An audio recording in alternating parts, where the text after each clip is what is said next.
Move over, Toby. There's a new Spider-Man in town. Is it better than the original? Yes, it is. And Batman and Robin is the best Batman film. See how the lies are stacking up already? Tune in.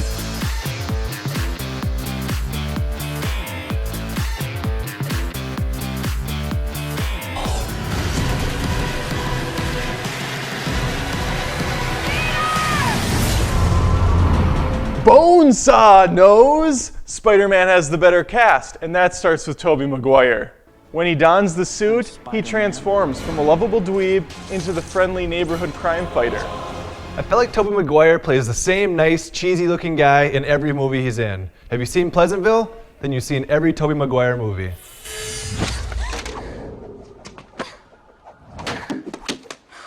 Wow, great reflexes. Andrew Garfield fits both Peter Parker and Spider-Man. He adds depth to the character. He's just an emo skateboarder. When he throws the thing on, he's kind of a spider dick.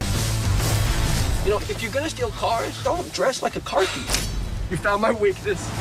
It's small knives. Emma Stone as Gwen Stacy was great. What I liked about her is that she had actual screen time and she was brilliant within it. Kristen Dunst was just kind of Princess Peach, always in trouble.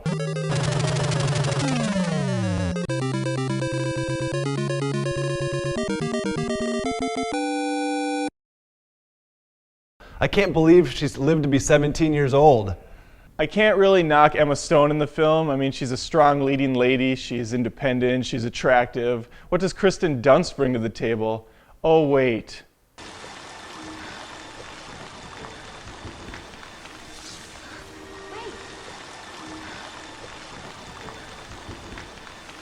I don't even know how to pronounce the villain's name in Amazing Spider-Man. Candace, can you just put it up on the bottom of the screen here? Thanks. It's this guy. He was the brother in Little Nicky. I will say what I liked about the Amazing Spider-Man villain is you see a lot of Dr. Connors. You see the development of him being the Lizard. I thought that was missing from the original Spider-Man. Since 2002 Spider-Man is a little campy and intentionally cheesy, William Dafoe's Green Goblin fits in perfectly. We're gonna have a hell of a time.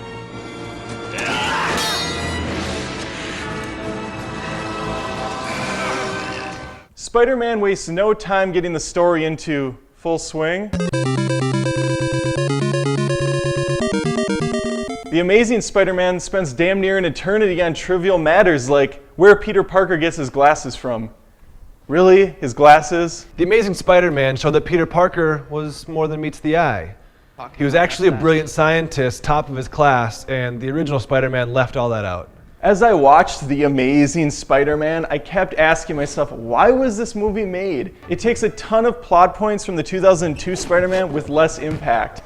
You have the school fight against that bully Booster or Rocket or whatever dumb name they gave him.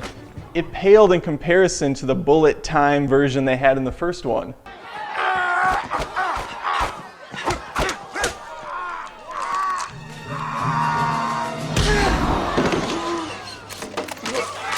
You have the villain who starts bickering with himself towards the end of the movie, much like Green Goblin did throughout the old film. And they rehash the killing of Ben again in this one.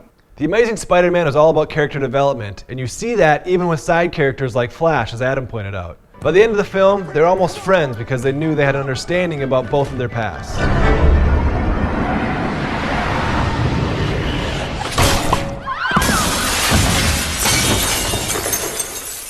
Martin Sheen as Uncle Ben was better than the original for one factor. He actually cared as a parent about Peter Parker.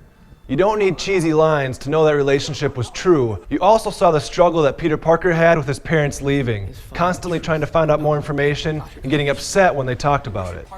Anytime director Sam Raimi threw a little bullet time into Spider-Man, my spider senses tingled. That sounded sexual, and that's fine. I'm having a hard time even remembering fighting in the new one. I think he spins a web around Dr. Croc or whatever at one point and says, "That's a wrap." Oh, he didn't say that? Oh, I was just inserting dialogue because I was trying to not fall asleep at that point. Adam must have forgotten the 10-minute sequence where he goes around trying to find the guy who's got the little tattoo on his wrist. Oh, I remember. I remember him scaling like 3-story buildings and henchmen just being everywhere. Like one of those old Nintendo games where they pop up and you shoot them.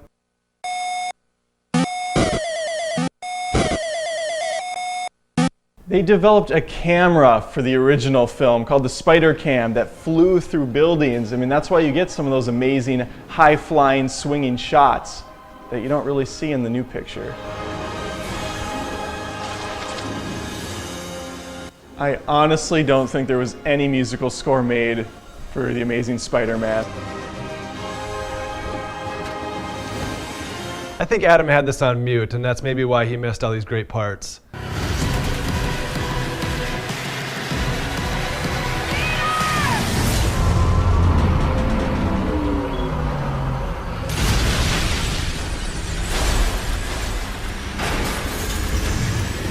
Lincoln Park must have been busy that day.